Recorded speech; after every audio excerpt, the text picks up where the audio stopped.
thing to do. Thank you. Sir Mike Penning.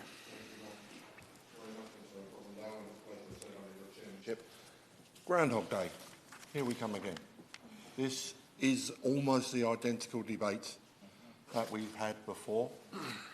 And if this was in the main chamber, especially if it wasn't on a Thursday afternoon, the chamber would be full, because there isn't one single constituency that doesn't have somebody in that constituency that's affected by these three conditions. And as the Honourable Lady said just a moment ago, what's the point of commissioning a report or having an inquiry and then fundamentally ignoring one of the key components of the review's conclusions? I congratulate my right honourable friend on securing the debate, and I'm sad to say I think we're going to end up having more. I'm a loyal member of Her Majesty's Government. I am absolutely aghast that we're here again in this discussion. And I thank my right honourable friend, the former Prime Minister, member for Maidenhead, for her support as we've come through on this. And this report wouldn't be here today without her.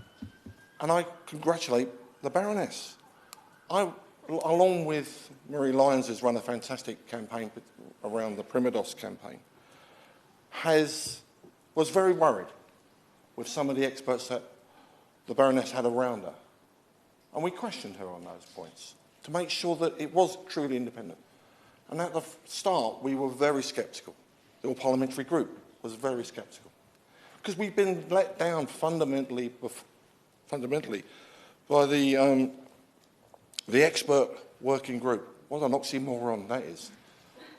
It's an insult to experts. They might be experts in their particular thing. They're not experts in people. And particularly I want to talk around Primodos. And this, going back to what my several colleagues were saying right before, these were very, very vulnerable women that went to their GP for help. They thought they might be pregnant. They were at a myriad of different ages.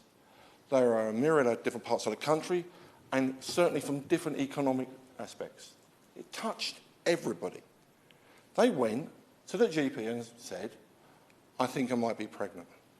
That GP, in an NHS GP surgery, pulled a drawer open and gave them some tablets and said, this will tell you whether you're pregnant or not. No advice, no concerns, no documentation with it. I have to take some medication these days, Mr. Rosendale, and it's like War and Peace when you open the packet. Even if you buy an aspirin. Understand it, because aspirin can be very dangerous. So let's not use that. Let's say ibuprofen or... Clearly, because the industry, the farmers, know that they have to cover themselves because they may be sued. The side effects for some of those ladies and those families and their loved ones has been so traumatic that some of them had miscarriages, some of them were told to abort the child, and then some of them went on to have children with the sort of abnormalities that were frightening to them then and frightening today. And the type of disabilities they had is so similar to thalidomide.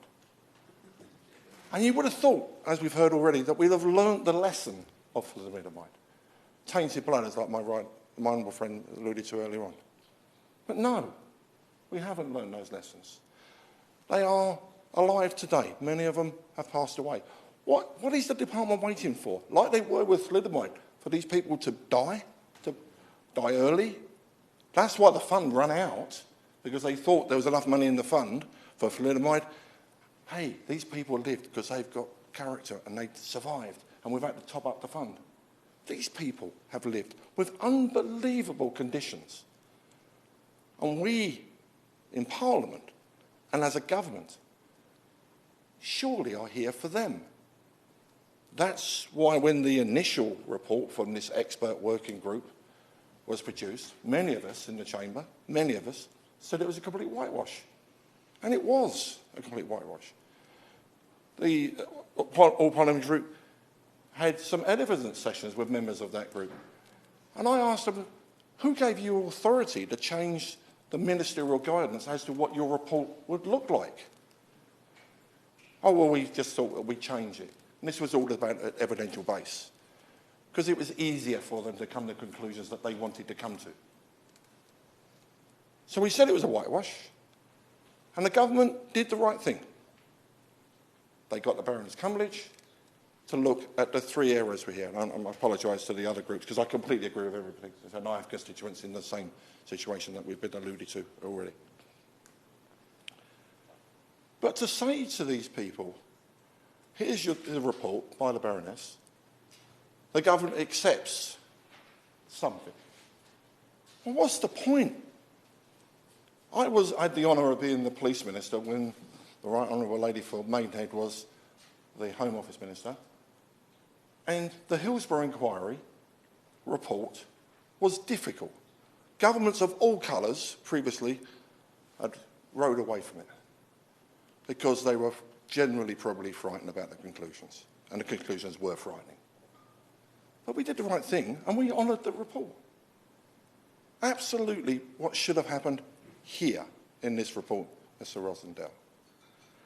And to turn around to these families today, and the other families with the other 2 conditions, and say, well, if you don't like what we're saying, sue us. And I've been told I have to be slightly careful as we don't go into too much of the legal side of this. They fought all their life to look after them, their loved ones. They fought all their life to say, this is not me. You know, we've quite rightly the ladies that took the tablet, but men have been told, the fathers of these children have been told, this was probably genetic. That happens, you know. Well, it wasn't. That does happen, but this isn't. This is because a doctor, an NHS doctor, gave the tablets to their patient in an NHS surgery and didn't tell them, even though they knew, Mr. Rosenthal, that there were risks.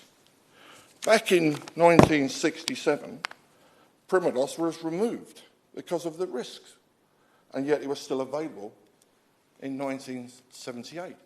1978. I've been in the army 4 years in 1978. That wasn't that long ago. They knew the risks, and they continued, and the drug companies, and people say to me, well, why was the GPs doing it? Because the drug companies were going in, their salespeople were going into the GP surgeries and practically pushing them at the doctors, promoting their product so they could earn more and more money. And we need farmers. We need the pharmaceutical companies.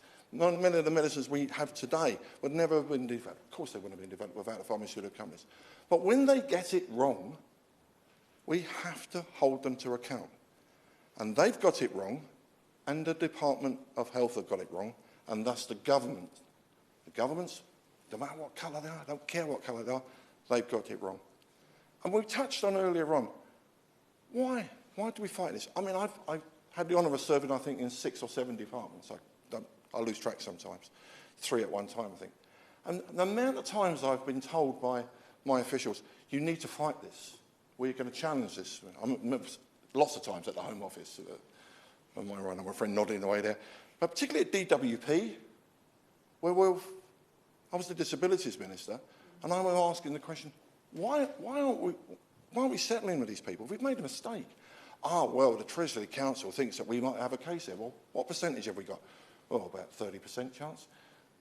Come on, guys. At the end of the day, governments are so worried about saying, excuse me, we've got it wrong and we're going to put it right. Now, the government are going to put it right going forward, we hope, but mistakes will still happen going forward. That's the nature of medicine, I'm afraid. But when we do get it wrong, and the doctors get it wrong, for once in their lives, I wish they'd just turn around and put their hands up. Because that's what I hear from my constituents. The amount of complaints that come through my office, and I'm sure it's the same for all colleagues in the room today, where it's quite clear, you know, and we see these reports, and the amount of compensation they have to pay, very often to challenge them, and then eventually people get their money. There's something wrong. And I say to the Minister, and I've sat in that chair on more than one occasion and been bombarded for, quite rightly at times, this is not about you, Minister, sorry, through you, Mr. Rosso. It's not about the minister. This is about government. It's about structure of government. And through, using you as a conduit, Minister, this needs to go further, back up to the top, and at the end of the day, Treasury. Because the people that are in government that are so worried about this is it's called setting the precedent. They're worried about whether or not this is going to cost the Treasury lots of money. Let's be honest about it. It is going to cost the Treasury lots of money, sometimes in ways which they're not even expecting. And we've already talked about PIP, and we've already talked about access to work. I mean, we could go on about the amount of benefits that this is costing government anyhow. As well as that, the decent thing to do is to honour recommendation 4 in the Cumberlege Report, which basically doesn't use the word compensation because she wasn't allowed to use it because it was written to make sure that she couldn't. So that was in the terminology that was given to her in her report. But actually what it means is you've done this to these people, you've got it wrong, they trusted you, and you've got to compensate. And there's one final thing I'd like to say, Mr. Rossendale.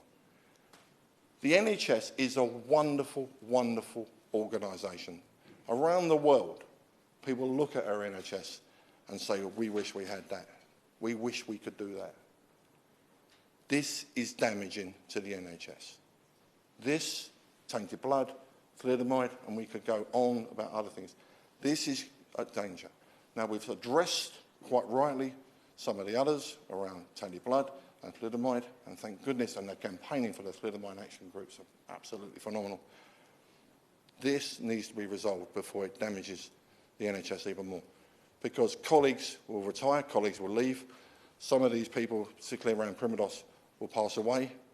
But we are not going to go away. We will go on and on and on about it in this House until compensation, recommendation 4, is to our constituents. And that's the right thing to do. Yeah.